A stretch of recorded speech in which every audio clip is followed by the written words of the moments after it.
Hey folks, good morning and welcome to another episode of Steelers Morning Rush. I'm Alan Saunders. It's Tuesday, August 12th, the final day of Pittsburgh Steelers training camp at St. Vincent College. Excited to get out there in the sunshine one last time and watch the Steelers get after it. Hopefully in pads today. I keep fingers crossed. I don't know. We'll see what happens. They will be in pads on Thursday when they have a joint practice with the Tampa Bay Buccaneers at Acrisure Stadium. Also, we'll be there for that, so stay tuned.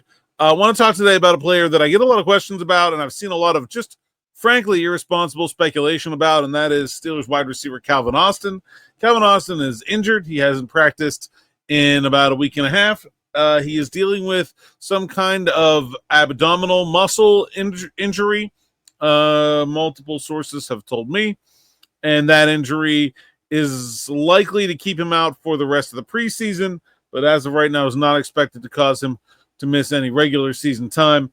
Reported that this morning at SteelersNow.com. Just a ton of very irresponsible speculation out there about Calvin. They're not trading Calvin Austin. I don't know where anybody got that idea. The Steelers need to add a wide receiver. They certainly are not going to remove one, nor is he in some kind of contract holdout or anything like that. He is just simply hurt, and hopefully we'll be back soon. Mike Tomlin hinted last week that he thought he would be perking up soon, I believe is the expression they used. We'll see if he is able to return to practice. In today's final training camp session, again, would be very surprised if he plays this week. Wouldn't necessarily expect him to play next week either, with a short week before the Steelers' final preseason game next Thursday. So there's also some legal stuff I saw going around. Appears to be some kind of issue with his dog, not anything where Calvin is being charged with any serious crime or anything like that, and certainly not anything that would keep him from practicing. So he's hurt. That's it. He's not holding out. They're not trading him. He's not in jail. He's just hurt.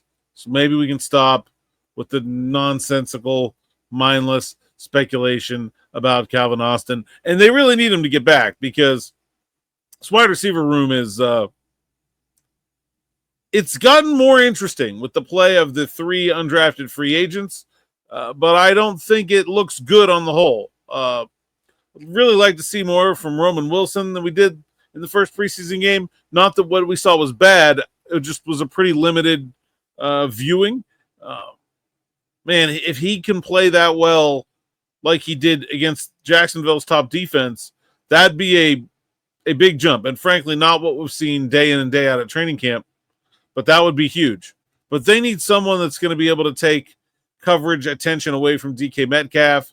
We saw what happened last year with George Pickens in that role, and the preseason, and in training camp, really, the defense is not game planning for you. Maybe they will start to by the end of the preseason a little bit here. If both teams are going to treat this game as like a dress rehearsal, they might. But they're not going to tailor their defense toward you. So the Jaguars, if they want to play a lot of cover two, they were out there playing cover two, even though there's nobody on the other side of the field that warrants another safety being there.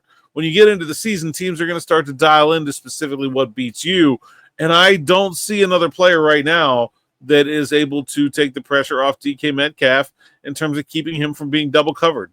And so whether that's Calvin Austin, whether that's Roman Wilson, whether that's an outside addition, I think those are the real three paths. And I think the road for an outside addition just got a little bit more difficult with Jalen Reed being injured with the Green Bay Packers. There needed to be a lot to happen for the Packers to feel like they had enough that they could trade a wide receiver before the start of the season. But, Jaden Reed now injured, could be in jeopardy for week one. And Christian Watson not back yet from that ACL last year. So that really doesn't give Green Bay any extra wide receivers. The one team that I do think is showing some depth is the Patriots. They already had kind of a lot of guys where you add Stephon Diggs and Matt Collins to Pop Douglas, but then they still had Keyshawn Boutte and Kendrick Bourne, and then they went and drafted Kyle Williams in the third round. Oh, Jalen Polk too, I forgot about him. Kyle Williams in the third round, and Efton Chisholm. They have an undrafted rookie who's playing very well. So, they probably are 6 or 7 deep. Maybe you could pry one of those veteran guys like Bourne, Douglas away if the young guys continue to play well and they avoid other injuries. So that's the key, is that you can't have guys on and Polk got hurt in the preseason game. You can't have guys on these teams that have surplus wide receivers get hurt, because then the surplus is just going to go straight to those teams and not come to the Pittsburgh Steelers. The Houston Texans is another one.